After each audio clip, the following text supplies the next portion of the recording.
Mo ní kí n wá yọ̀ fún yín. Tóyìn ọmọ yín. Ọmọ kan wá. Rárá o. Wọ́n ti gbà sí ilé ìwé gíga yunifásítì. Mi gbọ́. Ilé ìwé gíga. Wọ́n ní kán tó lè gbà sí ilé ìwé rárá. A ní láti san 120,000 naira.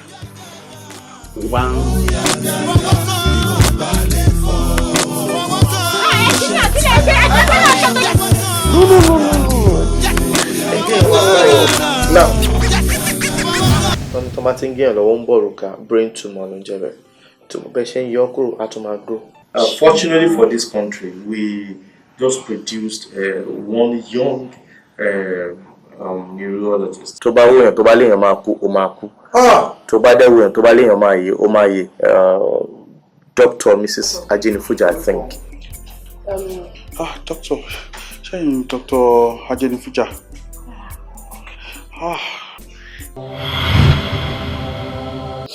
Mommy, let me tell you the real fact. There is nothing you're going to do about it. I'm not going to do this operation. You have to do it, Toyin. Whatever, you have to do this thing. Allah no wani. Ọmọ tó gbé nínú education ẹ. Allah no wani. Mom, I'm not going to do this operation and I'm not going to do it. That's just the final.